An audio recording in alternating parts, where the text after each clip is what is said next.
साखी बुढ़ावा। जय हिंद साथियों, आज आप लोगों ने होली खेला होगा और होली बहुत जोश और उमंग के साथ आप लोगों ने खेला। इस बीच आपके सपने भी दौड़ रहे होंगे आपके साथ और बहुत सारे लोग ने होली खेला लेकिन आपकी तरह नहीं खेल पाया होगा। तो मैं आप सभी से एक आग्रह और विनती करना चाहूंगा कि उन भाइयों को साथ लेके चले जिनके घर में पुआ पकवान वगैरह आज नहीं बन पाया।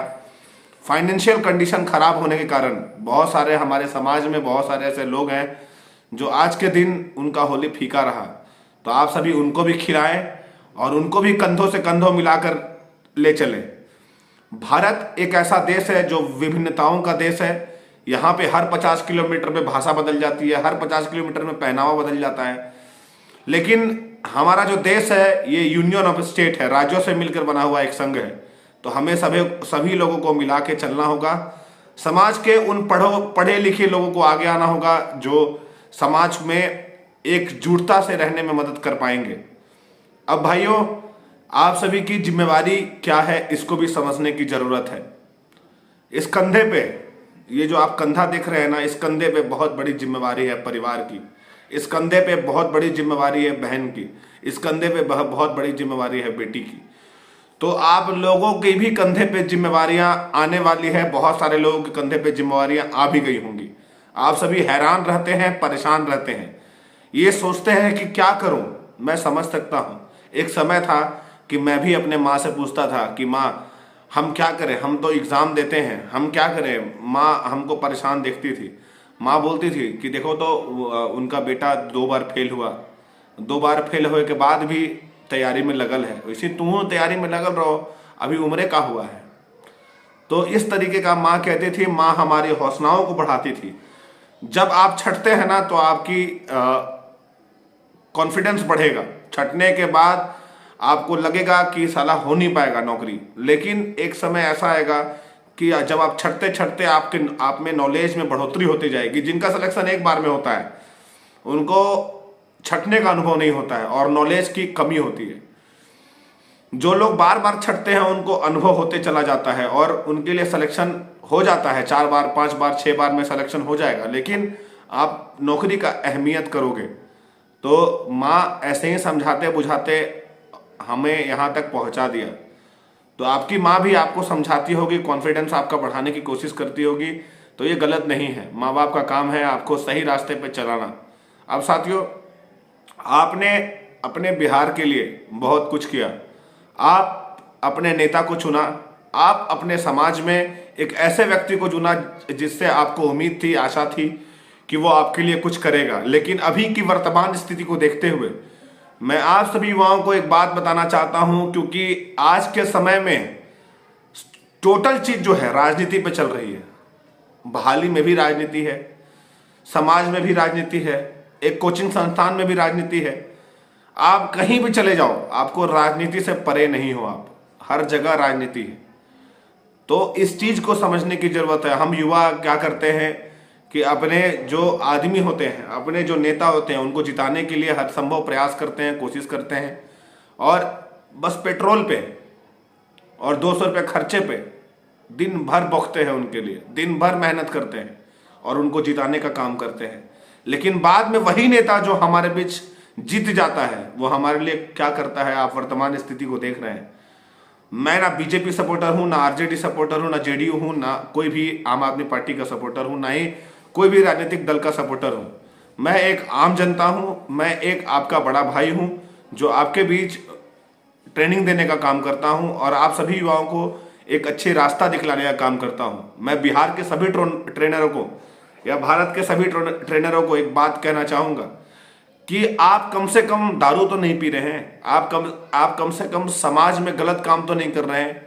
आप पे हमें गर्व होता है। छोटे छोटे ट्रेनरों जो गांव में ट्रेनिंग दे रहे हैं, 10 बच्चे 5 बच्चे को, उनको मैं दिल से सलाम इस होली के त्यौहार पे प्रणाम करना चाहूँगा कि आपकी अच्छी सोच को मैं सलाम करता हूँ कि आप युवाओं को आगे लाने, आगे बढ़ाने का काम करते हैं।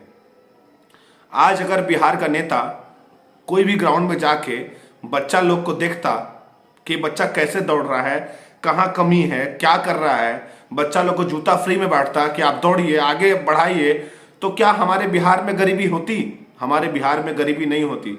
भगवान के दया से अगर मैं भी उस वैसे पोजीशन में होता कि मेरे पास बहुत सारे पैसे होते, तो मैं बिहार के हर एक ग्राउंड में, हर एक जिले में, हर एक डिस्ट्रिक्ट में जाता और बच्चे को जूता दे के प्रोत्साहन करता, उसको टी शर्ट देकर प्रोत्साहन करता, उसको दौड़ने की इक्विपमेंट देता, गोला देता, हाई जंप का गद्दा खरीद देता। भगवान इतनी शक्ति हम में दे कि मैं बच्चों के लिए कर पाऊं। लेकिन वर्तमान स्थिति में हमारी ये ऐसी स्थिति नहीं है कि मैं पूरे बिहार के जिलों में घूम घूम के बच्चों को प्रोत्साहित कर पाऊं। लेकिन हमारी सरकार में बहुत सारे ऐसे नेता हैं जिनके पास ये एबिलिटी है कि वो कर पाएंगे। लेकिन आप आज के तिथि में कोई होली का ये भी नहीं बोलने के लिए आया है कि हमारे युवा कैसे होली मनाएंगे। हमारे युवाओं के लिए शुभकामनाएं हैं, ये भी मैं नहीं देखा हूं। लेकिन आप कम से कम उन बच्चों के लिए तो सोचिए। ठीक है, आप नहीं जाइए, लेकिन कम से कम बहाली तो प्रॉपर समय में आपको देना होगा। और वर्तमान स्थिति को देखते हुए आयु में छूट देना होगा और बिहार पुलिस की बहाली जल्द से जल्द देनी होगी, क्योंकि अब युवा का उम्र, बहुत सारे लड़के हैं जिनका फरवरी में उम्मीद था कि फॉर्म आ जाएगा तो उम्र पूरा होगा। बहुत सारे ऐसे लड़के थे जो 8415 बहाली में छटे थे, उनको ये लग रहा था कि जल्द से जल्द बहाली दे, क्योंकि वो बौखलाए हुए हैं, वो बॉम्ब हो गए हैं, उनको फटना बस इंतजार कर रहे हैं, फटने का बस देर है।